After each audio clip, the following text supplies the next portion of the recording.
All right, hey collective. I hope you've been looking good, feeling good, smelling good. This reading is for Meagan Good and Johnathan Majors and Meagan Good.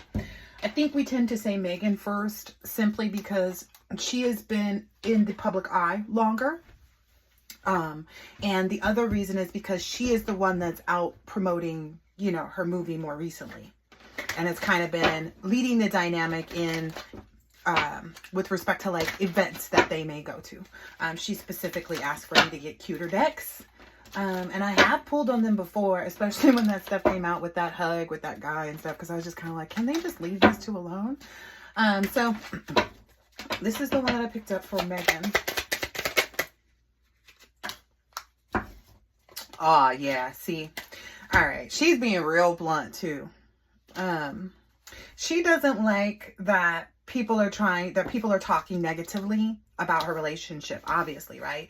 She knows that people know that how that affects their relationship and how it makes them maybe, want to revisit their decisions, but that's not where they're at. I'm going to give you an insight into what I see because I am a seer. These two, a lot of the reason that they get caught off guard about stuff when people ask them questions about their relationship is because they're not moving with the focus of when is the right time to do this or when is the right time to do that. They are in love. When you're in love, he proposes because he wants you to know. It's spontaneous in most instances, unless they've had the opportunity to build up. They've been very spontaneous with their connection because they don't want to lose that fire, that passion between the two of them. And so when you ask them like, oh, they're engaged, when's the wedding? We just know we love each other. To be perfectly honest, I secretly feel they are already married, but I will leave that alone. I will leave it alone. I don't think it's in the US though. All right, what's this about? Oh yeah. And this is Johnathan's deck. And this is the moon card in reverse. And he's like, yeah, this was our decision together to be together. And we don't need to put up any illusions. We just need to make sure that we stay steadfast with one another with respect to how we're, building our own things. So if you notice, the couple, when things happen, they tend to disappear for a minute and they regroup in their connection. And then they come out and make statements and make communications or whatever. They don't really, and that's the perfect way to do it. Because if they weren't together in a good, solid union, then you would get a response from her and no response from him. They wouldn't be united. And that's what I see in this couple. They're very united in the way that they respond. They respect each other. They love each other. I feel like for Meagan personally, with this relationship, she feels very happy about the fact that it's just them two. Because I get an energy like she felt like everybody was in the bed with him because she's a part of a, clergy. She's a, she was a first lady for a church or something like that, wasn't it? And she just kind of, I guess that's like, that maybe even helped her to be more eager with Johnathan, was knowing that they would have their own connection. Like it would be between them and only them. He didn't have to check and he wasn't, being counseled somewhere else. Yeah. Yeah.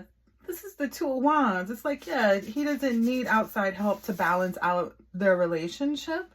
He doesn't feel like they need to do any balancing. They just need to kind of roll with whatever comes their way. And that's what they've been doing. That's what you're seeing. If they seem caught off guard, if they seem, because they're really focused on each other. They really are. It's almost like they want to be bunt. Yep. And that's the truth. And that fell right here on this moon in reverse card. It's like there are no illusions. This is true. The feelings that they feel for each other are true. They may be I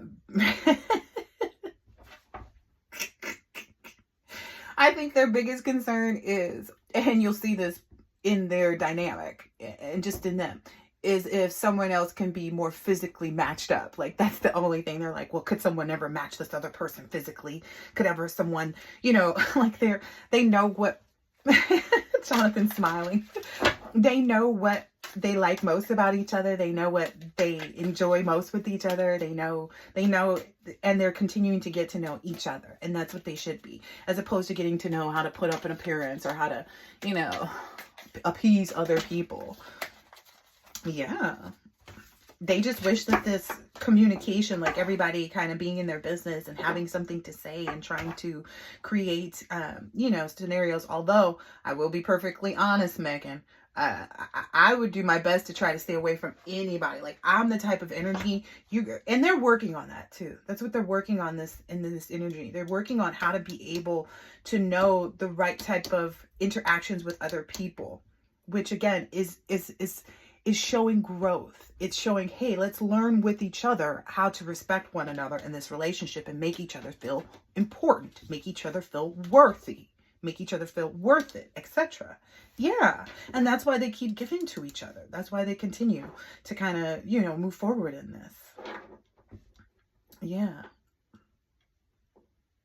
I get a little tiny energy of, she's wondering if anybody's going to try to say, like, she's just worried about somebody trying to say they have a third party, because she's emotional. I don't know if you know it. She's a great actress because she can tap into that emotional side of herself very easily. Because that's where this King of Wands, she's just wondering, like, okay, but it's a mutual attraction though. I don't think that's even something that she should worry about, if that's a reality of, like, because again, it's the physicality. So she's, okay, I see. This is future focused. Like, okay, well, I know that my body changes. Yep. Like, they're working together. Not that this is, you know, I'm not saying there's a baby in the work. I'm just saying this may be something that they start to communicate maybe after a pregnancy scare or a late, you know, cycle or something. Just probably because of all the emotional turmoil that they experience from outside influences. Not that they're emotionally messed up with respect to how they relate to one another. They are just pissed, you know, and they don't like having to go to their person and be like, oh babe, I hate it, but they know and they understand, they appreciate still that they have each other to vent to. And it's, you know, they work through the problems together. You know, they don't combat each other, they combat the issue. And that's what they're grateful for, even though they don't like having to have a lot of issues to combat together, which I agree. That's why they do this work down here. That's why they're focused on, okay, let's come together and figure out what we are communicating, because we know what we're doing. Look, we know what we're doing. We're loving each other. and then some phones went off somewhere. I don't even know where those phones are, but yeah, we're loving each other. And so they're getting it. I feel like they're both in the right mindset. Oh, she's more, okay. She's like, no, go into what I told you. She's more so concerned that, like, okay, after my physique change, if we have a child in the future, is that going to change how he feels about me? Well, ma'am, you can continue to keep your body in shape, right? There's nothing that says that after you have a baby, you have to not stay in shape. Does it become a bit more difficult? It depends. Again, it's the mindset. If you're on that balancing of life, then you will continue to remain in balance. Just think about that moving forward. Maybe that is where you guys may need to dive down the deeper conversations a little bit more. And if there are things that arise between these two that they can't, you know, navigate, write it down in a book and come back to it and use the same book. You guys, you know, share a book. He starts from the back, you start from the front, or however you feel most comfortable, but to be able to create that, because that is the only thing that gives them any tower energy. It's the whole, like, wow, we gotta, and they don't want to be in an energy of trauma bonding. So that's why they don't like that. Okay, that makes perfect sense. Yeah, because see, he's coming out here as the King of Cups. Yeah, he's like, no, I love her. I would love her no matter what. What's this down here? Yeah, she knows that. Yeah, he's like that. We are here to build and grow together, and to last a long time. And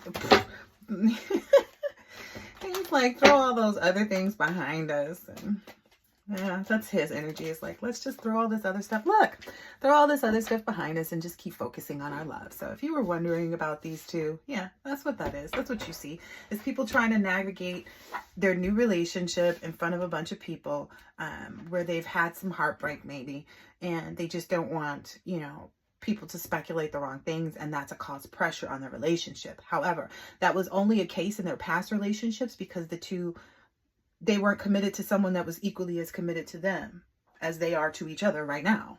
I don't know if that makes sense, but I hope it does. That's why this energy stays, pushed down. Yeah, see? All right. I hope this has been helpful and insightful in some way, shape, or form, and I'll catch you on the next one. Laters.